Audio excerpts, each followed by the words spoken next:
warahmatullahi wabarakatuh. Alhamdulillahirabbil alamin lahu ni'mat wa lahu fadlu wa lahu tanaul hasan. Shalawatullahi rahim wal malaikatil muqarrabin ala sayyidina Muhammadin wa ala alihi wa sahbihi tahirin. Shalawatullahi ajmain. Allahumma la sahla illa ma ja'altahu sahla wa anta ya hayyu ya qayyum taj'alul hazna idza syi'ta sahla. Allahumma arzuqna ikhlasa fil qawli wal amali wal niyyat wa na'udzu bika min hali ahli nar.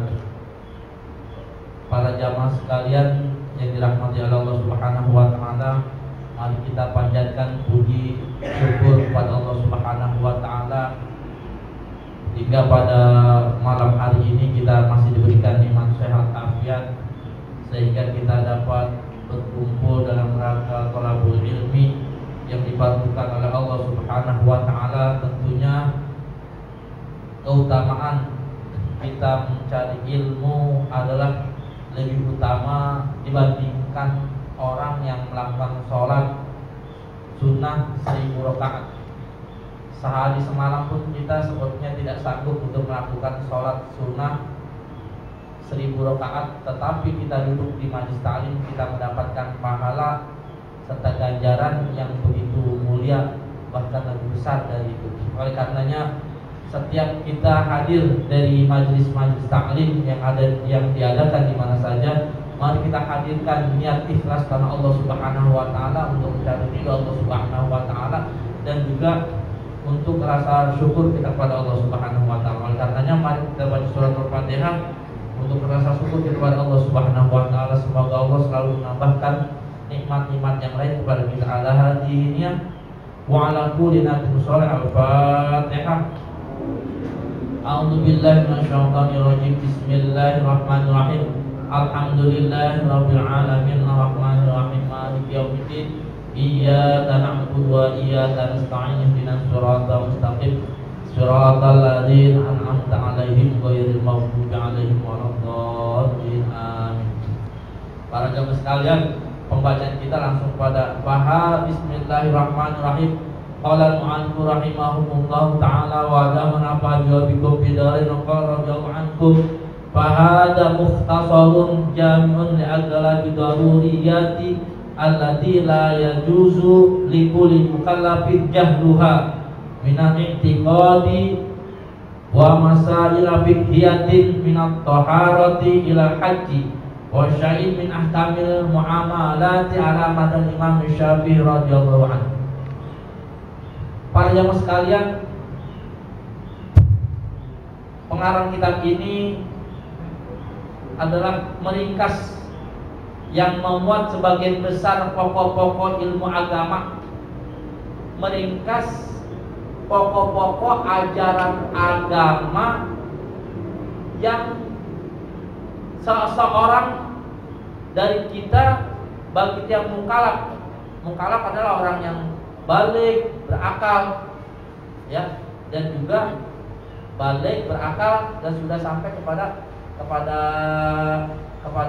jadi kita mendapatkan mukallaf itu maksudnya yang orang yang sudah terkena kitab Allah Subhanahu wa taala, orang terkena terbebani hukum Allah Subhanahu wa taala seperti sholat, puasa, yaitu mukallaf. Nah, seperti kita. Nah, oleh karenanya tidak boleh satu orang pun dari mukallaf dari kita yang tidak boleh mengetahui. Artinya kalau kita tidak mengetahui, kita berdosa. Apa saja? Ya nanti dibahas dalam kitab ini, karena ini merupakan salah satu dasar pokok-pokok ajaran agama. Oleh karenanya di dalam kitab ini tidak membahas yang sunnah-sunnah. Jadi yang dibahas hanya yang fardu. Karena yang kalau yang sunnah itu namanya furu', cabang, sedangkan yang wajib adalah merupakan salah satu asas atau dasar. Oleh karenanya tidak boleh dari kita tidak mengetahuinya. Kalau seandainya kita tidak mengetahuinya, maka kita berdosa. Karena merupakan kewajiban yang dianjurkan oleh Allah Subhanahu wa taala. Ya.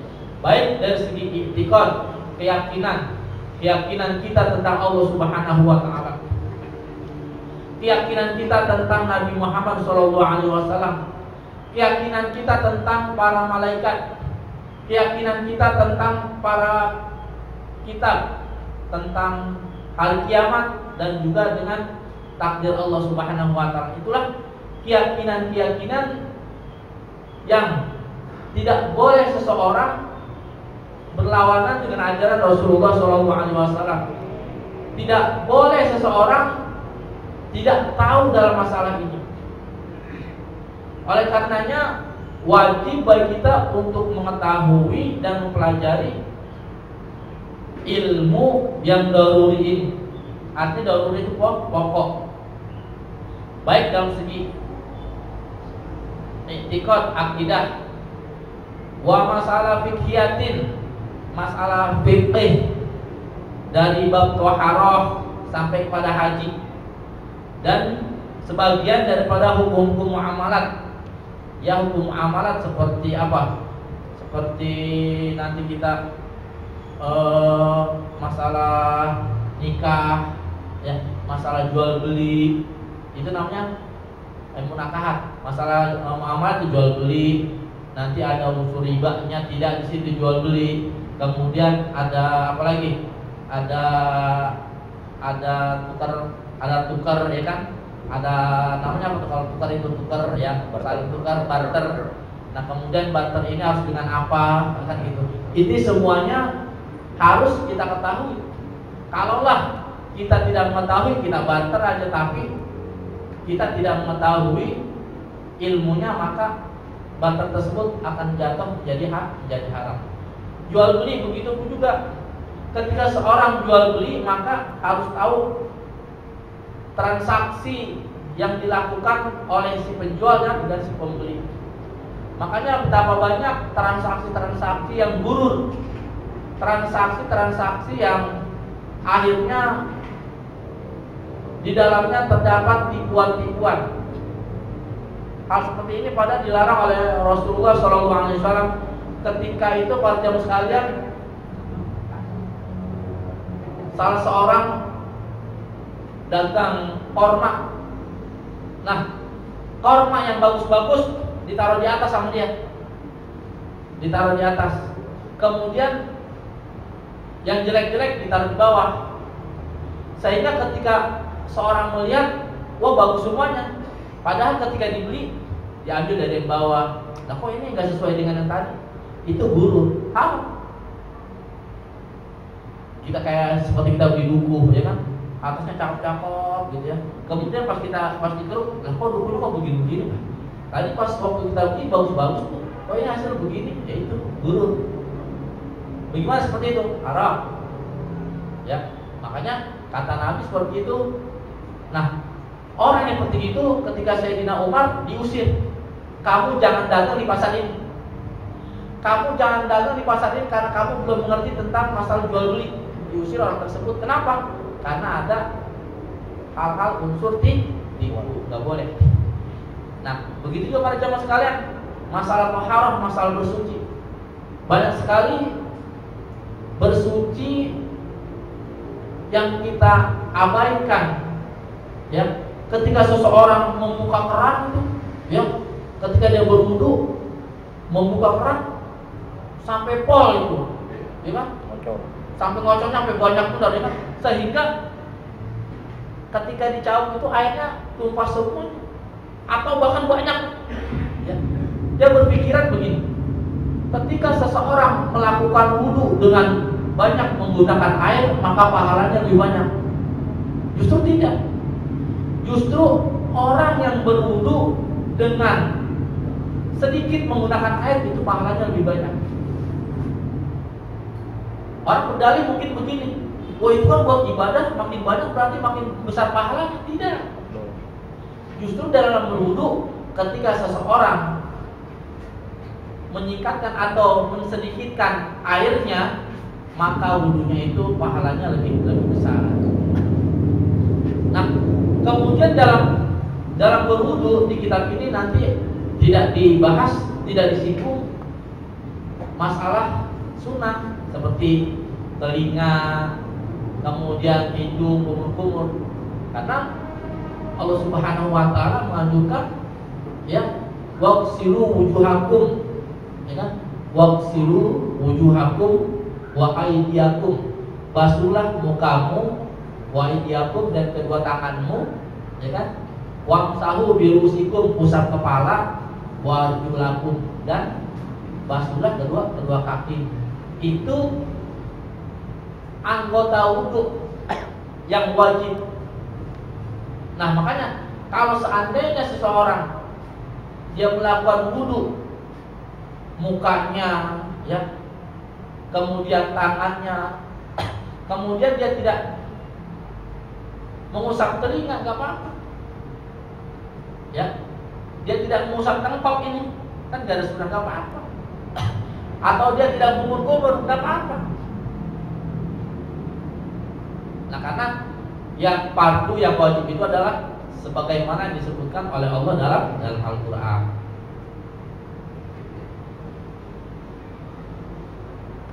Adapun ketika kita melakukan mengusap telinga, kemudian kita memasukkan air ke dalam hidung, kemudian kumur-kumur, itu sunnah, ada pahalanya. Nah, kalau kita mau banyak ganjarannya, kerjakan, ya. Tetapi kalau kita hanya melakukan yang fardu saja, boleh. Kata ulama, man syaghalahu nablu 'alal fardi bahwa magrurun, wa man syaghala fardi 'ala nafi bahwa magrurun. Siapa orang yang menyibukkan dengan yang sunnah dia kerjakan, kemudian yang wajib hingga terlewatkan, ya. Sehingga yang wajib nggak dikerjain sama dia, bahwa magrurun, orang tersebut tertipu oleh setan, ya. Tetapi sebaliknya, orang yang sibuk dengan yang wajib, sehingga yang sunnah dia lupakan, bahwa magrurun, orang tersebut utur, diterima, nggak apa-apa. Bukan berarti kita menghilangkan sunnah, tetapi karena dia tidak apa? Karena sibuk dengan yang wajib, karena dia tidak apa ya? Ibaratnya tidak ada waktu untuk mengerjakan sunnah, nggak apa-apa. Ya. Sekarang begini para jamaah sekalian,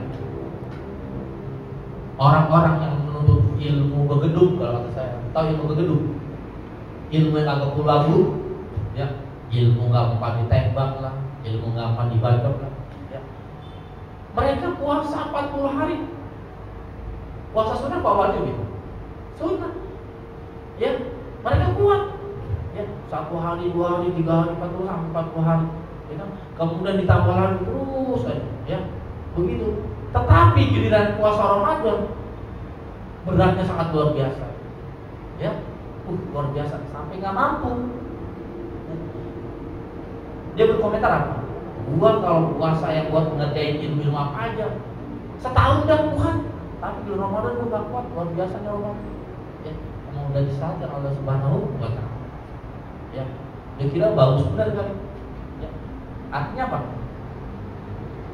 Yang tidak diperintah oleh Allah Subhanahu wa taala dia mampu. Tetapi yang diwajibkan oleh Allah Subhanahu wa taala dia tidak diberikan kemampuan oleh Allah Subhanahu wa taala.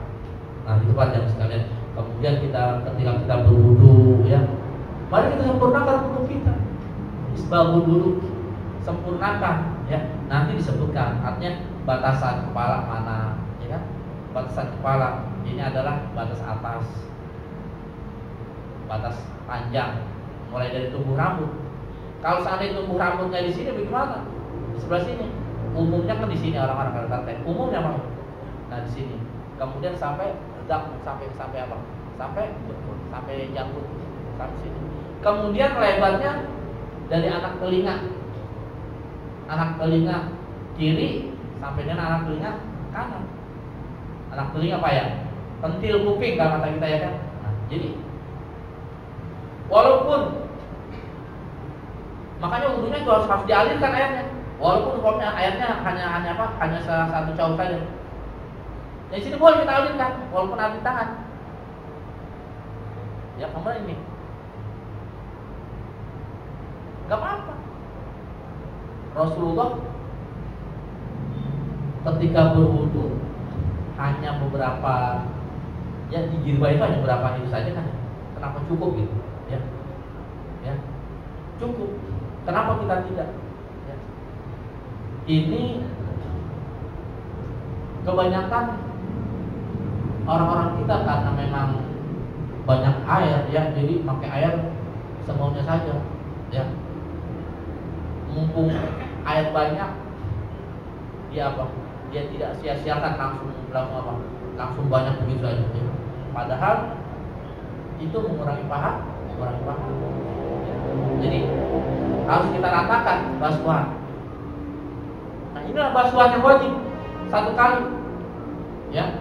Basuhan kedua adalah sunnah. Makanya basuhan pertama harus rata, harus benar kena. Ya, batasannya mana? Ya, harus kena. Nah, itu panjang sekali. Begitupun kepada tangan, ya harus sampai siku. Ya, sampai siku kita. Nah, kalau nggak sampai siku, maka kita nggak apa. Wamsahu birusikum, ya kan? Wa aydiyakum. Nah, sampai siku. Dilebihkan. Ya kan? Kata Nabi, "Mal yatimul wajib illa bima wajibun." Ya, sesuatu yang tidak bisa menyempurnakan yang wajib, ya. Kita kan nggak tahu sikunya pas kita basuh ini kena apa enggak nih, ya kan? Terbasuh atau tidak. Nah, akhirnya karena sulit, nah makanya harus dilebihkan. Nah, akhirnya melebihkan ini adalah merupakan satu kewajiban baik kita. Nah, kalau sudah rapi wudu kita, ya, sudah benar wudu kita, enak kita sholatnya, ya. Apalagi akidah kita sudah benar, sudah baik, ya. Kita harus meyakini bahwa Allah Subhanahu wa Ta'ala adalah Zat pencipta kita, dialah Zat yang menguasai alam, Zat yang tidak bertempat, ya. Zat yang tidak ada di atas, ya. Zat yang tidak memiliki atau bertempat di satu jihad, satu arah, tidak, ya. Kata Imam Ali, karena wal makan wawalan ala ma'rikan. Allah Subhanahu wa Ta'ala tidak bertempat, ya. Dan sekarang dia berada dan juga tidak seperti semula tidak bertempat. Allah ada sebelum arus ada. Bayangkan para jemaah sekalian, ketika belum ada bumi, belum ada langit, Allah sudah ada. Sebelum ada arasy, Allah sudah ada. Kemudian setelah adanya langit, adanya bumi, adanya arasy, Allah Subhanahu wa Ta'ala belum menciptakan cahaya, belum menciptakan nur. Kira-kira bisa Bapak bayangkan bagaimana dunia ini kalau tidak ada cahaya? Allah Subhanahu wa Ta'ala belum menciptakan kegelapan dan juga belum menciptakan cahaya. Kalau kita begini aja, kalau kita di atas, cahaya udah ada. Seandainya di dalam hutan yang tidak ada cahaya, kira-kira bagaimana? Mungkin seperti itu. Nah, kemudian Allah menciptakan cahaya, ya. Nah, jadi kita harus meyakini bahwa Allah Subhanahu wa Ta'ala, nanti di sini sebutkan laisa kamitslihi syai', tidak serupa dengan sesuatu. Nah, kita beriman kepada para malaikat, ya. Malaikat adalah tercipta dari cahaya, ya. Ada orang mengatakan, kalau ketika kita berwudu, ya setelah kita berwudu, kemudian air yang jatuhan itu adalah air jatuh itu nanti jadi malaikat. Gak betul. Ada yang bingung gitu? Ada kan? Maka air yang jatuh dari muka kita, dari tangan kita, katanya jadi malaikat, itu gak betul. Kapan Allah berfirman bahwa malaikat itu diciptakan dari air? Kamu gak ada. Allah diciptakan dari apa? Dari nur, dari cahaya. Tidak ada dari air wudu, gak ada. Kalau ada orang mengatakan berarti dia menyalahi firman Allah Subhanahu wa taala, menyalahi hadis. Berarti enggak benar. Kalau orang sudah menyalahi hadis, menyalahi Al-Qur'an, enggak benar. Ada lagi kisah tentang Harut Marut, ya kan? Harut Marut katanya dia diturunkan ke bumi, kemudian satu jadi laki-laki, jadi perempuan. Ya, akhirnya dia berzina. Ya, berzina, akhirnya setelah berzina dia punya anak apa gitu. Kemudian dia minta apa sama bintang Suraya itu. Ayat tergantunglah bintang-bintang Suraya. Ini menyalahi ayat, ya kan? Al-malaikatu la ya'suna Allah ma amarahum wa yaf'aluna ma yu'marun. Para malaikat itu tidak pernah maksiat, tidak pernah membangkang apa yang Allah perintah, dan dia selalu melakukan apa yang diperintah oleh Allah Subhanahu wa taala. Kalau namanya dia berzina, berarti melawan perintah Allah Subhanahu wa taala. Bertentangan ini dengan ayat, dengan Allah Subhanahu wa taala. Enggak benar nih cerita. Kan ada di kitab kuning, walaupun ada di kitab kuning, ya, di kitab kuning pengarangnya kan macam-macam. Ada yang ulama ya kan? Ada ulama yang enggak benar. Ya, di kitab Nasmaul Dunia, ya kan? Ulama terbagi dua, ada ulama ya kan? Ada ulama khalis, ulama yang ikhlas, ya, ulama akhirat, ya kan? Nah, seperti itu. Ya, orang jin ada kafir, ada Islam, sama seperti itu. Nah, para ulama pun ada begitu, ada yang apa? Ada tingkat kesesatannya seperti apa. Ya. Nah, jadi gitu. Jadi kita para jamaah sekalian, para malaikat kalau seandainya dia datang pada Nabi dengan bentuk laki-laki tapi tidak ada kelaminnya, laisa dzukuran wala inasan wala unsa, bukan laki-laki, bukan perempuan, dan juga bukan banci. Jadi ketika hadis apa itu hadis kedua tuh ya, nama Nabi ya, ketika Nabi didatangkan oleh satu orang bayadul bayad, ya kan, sawadu sa'am, ya, bajunya sangat putih sekali, kemudian rambutnya sangat hitam sekali, ya kan, seperti apa? Dan laki-laki yang sangat elok itu tidak terlihat kalau dia tuh habis dalam perjalanan jauh, nggak kelihatan capek. Kan menanyakan masalah mahwal iman, mahwal Islam, mahwal ihsan, ya kan? Nah, itu yang nanya siapa? Malaikat Jibril, berbentuk laki-laki tapi tidak berkelamin. Orang sudah dikatakan laisa dzukuran wala inasan wala unsa, bukan laki-laki, bukan perempuan. Masa Harut Marut seorang malaikat ada kelenengannya, ada pet-petannya? Bohong. Ya, bohong. Memang saya waktu di pesantren, kalau nggak salah di tafsir Jalalain ada seperti begitu. Ini sungguh bukan karangan Jalaluddin Mahali dan juga Jalaluddin Suyuti. Ini adalah sisipan dari orang-orang yang tidak bertanggung jawab. Saya yakin Jalaluddin Mahali adalah seorang mufasir yang ulung. Jalaluddin Suyuti adalah seorang ulama yang sangat mumpuni dalam ilmu tafsir dan juga ilmu hadis. Siapa yang dikenal Suyuti? Lah, kok ini ada cerita begini? Nah, begitu makanya, ya kan? Diapain? Karena dulu kan banyak penjahat agama untuk menghancurkan akidah umat Islam. Ya, dengan sebegitu aja kita, kalau kita meyakini begitu, berarti kan keyakinan kita udah gak benar. Nanti keyakinan kita akan bertabrakan dengan ayat Allah Subhanahu wa taala. Katanya para malaikat, kok itu Harut Marut berbuat zina? Katanya dia apa? La ya'suna Allah ma amarahum wa yaf'aluna ma yu'marun. Dan Allah Subhanahu wa taala, ya kan? dia tidak pernah membangkang pada Allah Subhanahu wa taala, dia selalu mengerjakan apa yang diperintah oleh Allah Subhanahu wa taala. Nah, berarti kalau dia berzina namanya membangkang apa tidak? Membangkang, berarti maksiat apa tidak? Maksiat. Berarti yang benar ayatnya apa yang ini? Ayatnya benar, ini gak benar nih, karangan ini nih. Ya, berarti ada sisi Pak. Jangan kaget para jemaah sekalian.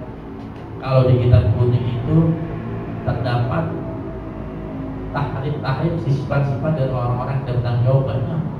Ya, ketahuan sama tuh kayak Said Al-Ghazali kan ketahuan ada di satu yang saya tahu di kitab Sawi satu, terus di kitab banyak itu ya. Jadi banyak sekali pemahaman-pemahaman yang dikelirukan oleh mereka yang tidak bertanggung jawab. Oleh karena itu kita harus paham, jangan sampai yang dikatakan kitab kuning sudah benar semuanya, tidak ya. Kita harus memahaminya. Nah, jadi nanti kita akan membahas masalah apa? I'tiqad dan masalah fikih, terdiri dari toharoh sampai dengan haji ya. Dan beberapa dari masalah muamalat ya. Muamalat dan juga munakahah. Muamalat ini tadi antara penjual beli ya. Nah, makanya pada sekarang begini, banyak sekali transaksi yang ada di kita ini, transaksi dari luar dari ajaran orang lain, bukan dari kita sendiri. Contoh, kalau dulu kita naik taksi, ada yang pakai argo, ada yang tidak. Awalnya sih nggak pakai argo ya kan? Dulu saya ingat dulu asal saya ke Lapang Banteng itu nggak pakai argo. Mas, berapa kalau ke Lapang Banteng? Ayah saya ketika ini nanya, oh kalau nggak salah sekitar masih 250 perak ya, dulu masih murah 250 ya, begitu. Jadi dengan tidak pakai argo kita kan tahu berapa kalau ke sana, berapa nih dari sini ke Ciputat. Oh 100.000 Pak, oh iya boleh ya kan, kita tahu dan tahu harganya. Kalau pakai argo tahu gak kita dari sini ke Ciputat? Kalau kita tidak pakai argo 100.000 Pak. Kalau kita nggak pakai argo, berarti kita tahu kan. Nah, kalau kita nggak pakai argo, kalau kita pakai argo, kira-kira berapa duit? Hah? Belum tahu kan kita kan? Belum tahu. Kita ke Senen dah. Kalau kita pakai argo, umpamanya paling 25.000, ya kan? Dari sini ke Senen bisa lebih kali ya. Taruhlah 30.000. Kira-kira kalau kita pakai argo berapa? Udah ketebak, udah tahu. Taksiran. Nah, itu namanya tuh transaksi yang gak jelas. Gurur kan? Ya, transaksi yang gak jelas. Itu dosa nggak?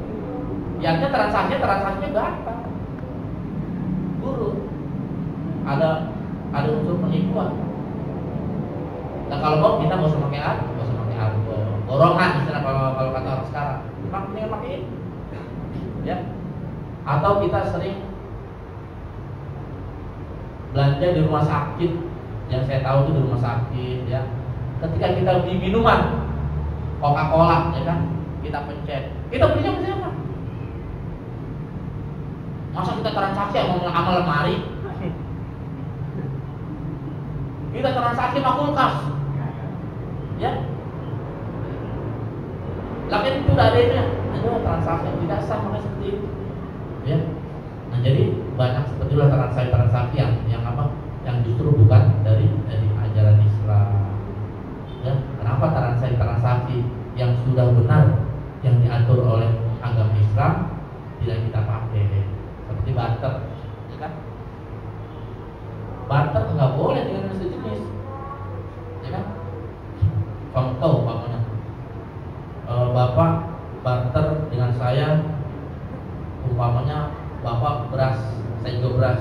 nggak boleh, karena jadinya sama. Kan dia perak ini Pak, ya walaupun punya saya perak, punya bapak pulang, karena bapak pengen pulang, saya pengen perak, ya kan? Nggak boleh. Seharusnya, ini Pak saya punya beras, ya kan? Bapak apa umpamanya? Apa pisang? Jadi harus yang beda, ya. Begitu. Itu butter yang benar begitu, ya. Kacang hijau, kacang kedelai, beda kan? Itu gitu, ya.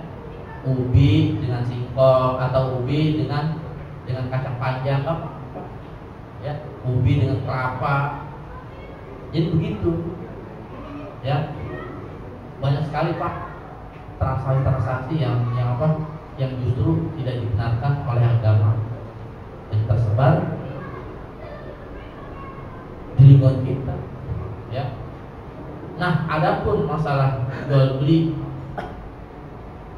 ketika kita menjual barang, ya kan, ada akad salam itu pesanan, ya. Salam bagaimana? Kalau sekarang pakai internet boleh disebutkan sifatnya, ya kan? Umpamanya gimana nih? Pak, saya butuh barang ini, ya kan? Kita pencet otomatis keluar barangnya ini kan, gitu kan? Sifatnya begitu kan? Oh ini jenisnya begini sudah sesuai apa yang kita pesan. Tetapi ketika kita sampai nggak sesuai dengan pesan, boleh kembalikan. Oh saya mintanya ini loh, tuh gambarnya tuh, ya kan? Kok kenapa dikirim ini? Oh soalnya ini habis, salah siapa? Nah kan gitu, boleh. Ya. Namanya akad salam itu pesanan gitu. Boleh, jadi kita apa? Kita transaksi seperti itu, ya. Jadi banyak sekali para jamaah sekalian. Ini menurut mazhab Imam Syafi'i. Adapun masalah mazhab imam yang lain ada juga, cuman ya saya kurang mumpuni dalam bidang mazhab yang lain. Tapi yang sedikit ya, gitu para jamaah sekalian. Nanti selain daripada masalah haji para jamaah sekalian, ya, haji sekarang kan Mas A tempat haji katanya dengar sudah dilebarkan, ya kan? Seharusnya maaf nih, tempat sa'i boleh sini, udah sini aja, ya. Ini apa sofa marwah, kalau mau dikatasin aja, dikat lagi, jangan dilebarkan. Nah ini kan egonya pemerintah Saudi Arabia ketika mereka memegang rambut jabatan, umpamanya menteri apa, ya. Ketika menteri apa umpamanya dia memegang peranan, maka dia bangun ini tanpa berdasarkan syariat. Seharusnya dia musyawarah dengan para ulama loh. Ini begini boleh tidak? Ya, karena mereka mempunyai kekuasaan, para ulamanya diam aja. Kalau ulamanya menentang pasti tidak akan ditanggapi, bahkan mereka akan ditangkap. Di sana begitu kan. Jadi membangunnya karena hawa nafsu. Karena ketika dia menjabat, mereka punya prasasti, saya sudah membangun ini, ya kan? Saya sudah membangun ini. Nah, bangunan-bangunan itulah ada yang sesuai dengan masyarakat, ada yang tidak, yang tidak sesuai dengan masyarakat ini yang harus dikembalikan seharusnya, ya. Itulah para jemaah sekalian, masalah haji, masalah banyak sekarang yang diselesaikan karena mereka sudah berani ya melanggar dari ajaran Allah Subhanahu wa taala. Cuma bayani ma'asil qalbi, dan juga akan diterangkan masalah maksiat hati. Maksiat hati itu apa saja, ya. Di antara termasuk dengki, ya, hasad, iri, ya, sum'ah, segala macam itu, ya. Kita benci saja sama orang. Itu namanya apa? Penyakit hati, ya kan? Dan juga maksiat hati, ya. Nah, maksiat hati ini diantaranya adalah apa?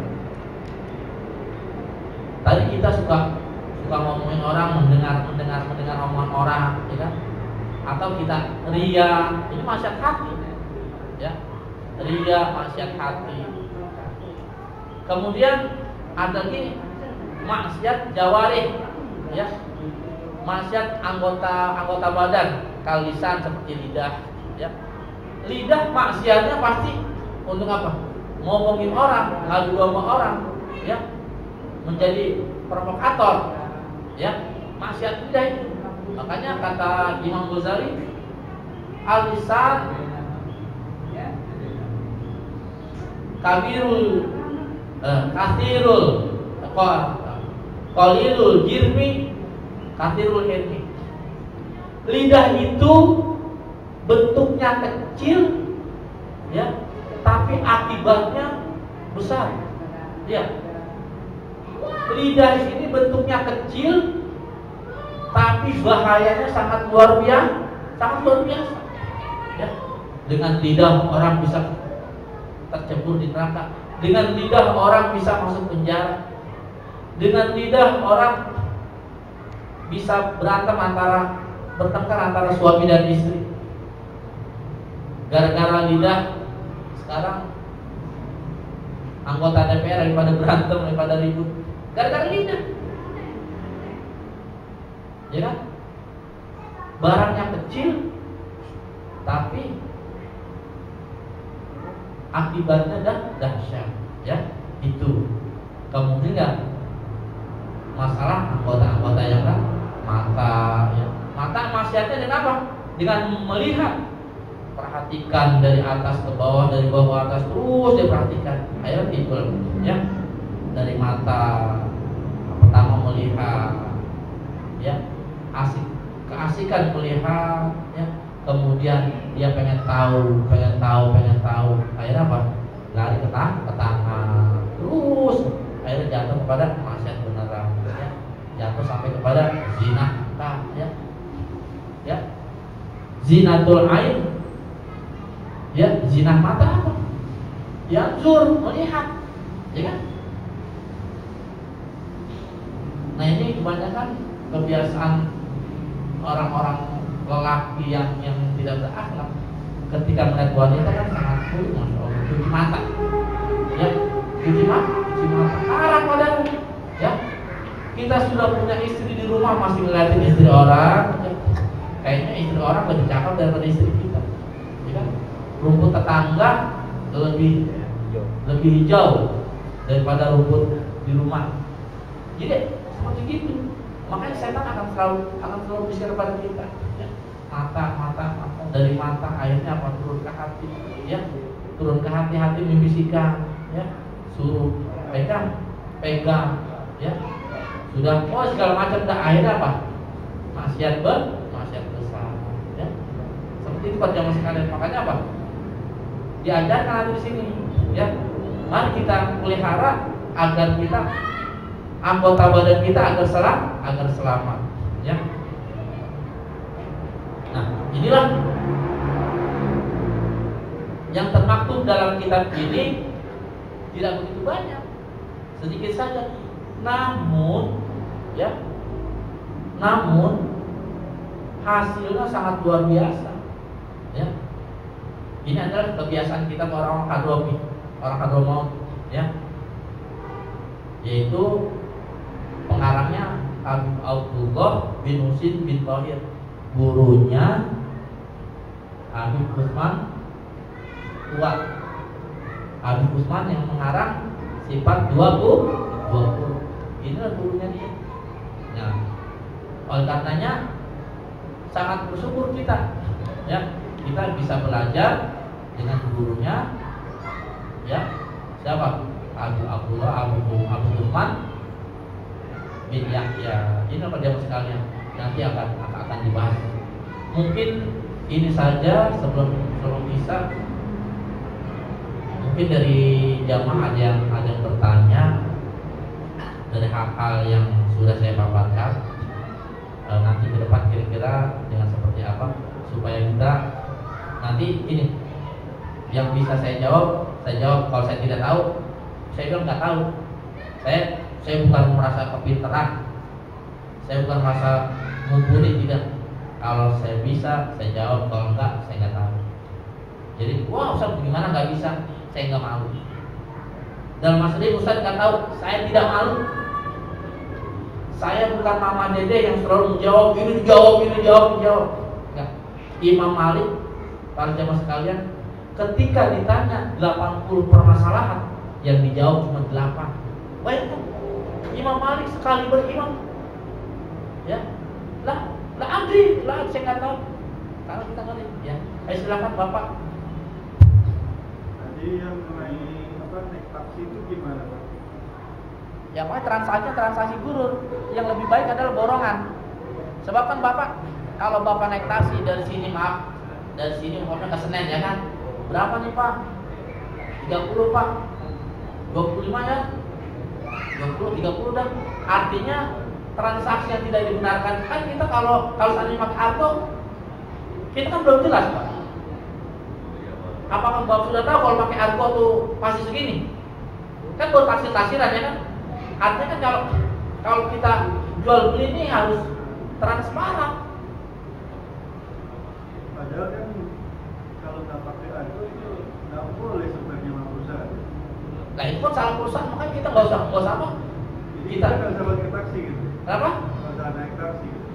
Ya terserah Bapak itu mau naik taksi naik apa. Kalau mau naik taksi seperti begitu transaksinya, itu kan transaksi gurur. Apakah yang punya taksi itu orang Islam? Belum tentu. Alangkah seandainya dia orang Islam, apakah dia ngerti tentang Islam? Artinya Argo ini adalah buatan orang-orang. Guru itu Nggak jelas. Guru itu ada unsur penipuan, ada unsur merugikan salah seorang. Kan Bapak nggak tahu kalau pakai Argo kan? Bahkan ngapa kalau orang yang uangnya pas-pasan, ya, ketika sekarang gimana? Kalau saya borong berapa Pak? 25.000. Oh ya, saya belinya ada nih 50.000, ya kan? Kalau seandainya berapa Pak? Ya pakai Argo saja, ya kan? Uangnya cuma 50.000, dia tertekan. Berapa nih? Gitu nggak? Turun tengah jalan. Masih ada was-was, karena nggak ada pastinya. Kalau seandainya kan beli Bapak nih, Pak, saya beli apa nih? Pokoknya beli rokok. Berapa nih harganya? 15.000. Ya udah. Jelas kan? Kan transaksi namanya. Kalau sekarang saya ke sana berapa Pak ongkosnya? Lah masih mendingan kita beli tiket. Berapa tiket ke Jawa nih? Ya kan? 150.000. Kalau sekarang pokoknya Bapak beli tiket nih Pak. Ya harganya tadi belum ketahuan nih Pak. Nanti bayarnya di sana aja, kira-kira berapa? Kalau pas sampai di sana di kota, ya kan? Berapa Pak? 1 juta. Apa kita nggak cari? Wah, brengsek banget nih. Kan begitu. Artinya ada unsur gurur. Begitu. Nah, jadi makanya itu transaksi yang tidak sesuai dengan apa? Dengan transaksi Islam.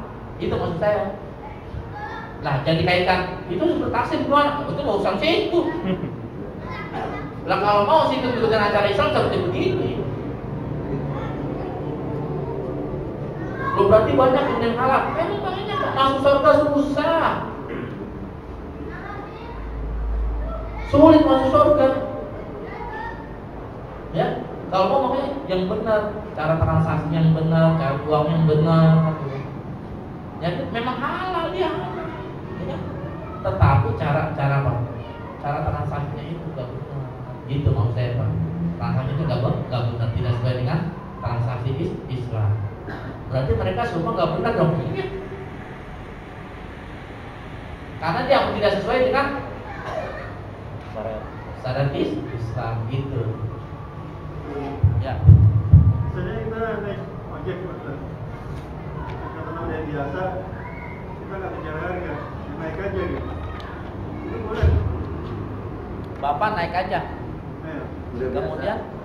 Kemudian bayar apa aja. Kira-kira tukang ojeknya marah nggak kalau bayar apa aja? Ya kadang-kadang kan bahkan ada yang kurang, ada yang lebih. Tapi dia nerima aja. Makanya ada dalam kaidah fikih begini. Innamal bayu itu sama aja jual beli kan? Innamal bayu antarodin. Sesungguhnya jual beli itu adalah saling itu aja, saling ikhlas. Iya. Bapak saya kasih uang segini, mau nggak? Ya nggak apa-apa. tetangga ini, udah. Kalau yang banyak dia yang suka kasih banyak, nggak apa-apa. Yang terpenting tadi saling apa? Saling ridho. Kalau misalnya kasih biasa 2.000 gitu, dia tambah, kurang naik gitu. Nah ya kan namanya itu kan gak ridho kan. Nah makanya harus bapak, mas berapa nih ke sono? Saya punya uang 10.000, ya udah nggak apa-apa, kan harus begitu. Makanya transaksi itu jangan di belakang, di depan. Mas saya mau ke Klender ya, ke apa namanya, ke pasar, ke itu ya, pokoknya kemana dah gitu ya. Berapa kira-kira ke sana? 15.000 mas, saya cuma punya 10.000 mau nggak? Oh ya nggak apa-apa. Nah nanti kan itu udah transaksi kan? Ya udah. Kalau yang sering rumah makan tuh, kayak di warteg. Di warteg kita makan dulu nih, baru bayar. Nah makanya panjang sekali begini. Yang benar ketika kita pesan makanan ya, yang benar makanya kayak di mall-mall tuh, yang benar. Ada harganya. Ada harganya, ya kan? Kalau kita belanja di mall kan umpamanya ketika kita makan es krim segala macam, ini harganya sekian, harga sekian, Pak, ke kasir dulu Pak, bayar. Begitu benar. Ya, jangan kita kayak di warteg, kayak ya kita sendok segala macam, ya kan? Artinya apa? Pas sudah kita makan, berapa Pak? Sekian. Ya kan?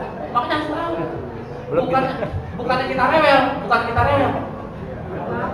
Mbak, ini pakai ini, berapa? Kadang kita yang lumba-lumba itu, bakuannya cuma 100. Ya kan, artinya kalau udah kita tahu, ini berapa Mbak? Oh ini sekian. Jadi berapa nih yang saya makan nih? Semuanya nih yang belum kita makan. Berapa nih? Oh itu sampean 15.000 Mas. Ya udah, kita pakai itu udah tahu harganya. Atau kita nanti pulang bayar saya setelah makannya. Mesen nasi goreng pun begitu. Berapa Mas? Kan gitu. Baca dulu. Iya pokoknya. Nah tuh kalau itu harus jadi dulu makanya nih. Pas dia mesennya satu ya, pas udah itu baru kita bayar gitu. Jadi seperti gitu memang. Jadi jangan jadi kenapa Pak supaya begitu? Karena jangan sampai ada penipuan. Karena begini. Kita makan ini, makan itu, makan di segala macam. Taksiran kita umpamanya kita makan di warteg 20.000, ya kan? Dengan teh. Mbak teh manis satu ya, es teh manis satu ya. Kita makan ini segala macam. Gautannya berapa? 30.000. 30.000. Ya kan? Kaget kita. Di warteg kan banyak gitu. Ya makanya kalau itu kan begini. Makanya kalau bisa makan seperti itu. Kita Mbak ini berapa kita. Makanya seperti di restoran seperti itu kan juga harus seperti itu. Yang benar seperti itu ya. Sekarang kalau seandainya Bapak makan di restoran ngambil ini segala macam ditembak, banyak yang ditembak kira-kira. Wah makan di situ mahal tuh, ya kan? Mahal sekian banyak gitu. Iya makanya kita harus tahu dulu harganya. Kita kalau beli TV aja kita tahu harganya ya kan, berapa nih sekian. Oh ya jadi kan gitu. Ada tawaran. Apalagi ini kita makan, ya. Nah makanya nih nanti banyak transaksi yang turun ini. Makanya apa? Mulai dari sekarang, Mbak saya makan ini berapa? Ini saya bayar duluan ya. Ya Pak makan aja kenapa sih? Gak apa-apa. Terkadang orang suka emang takut dimahalin ya? Bukan takut dimahalin ya. Ini adalah transaksi yang benar seperti kita aja begitu saya katakan ya. Mungkin ini saja yang bisa disampaikan.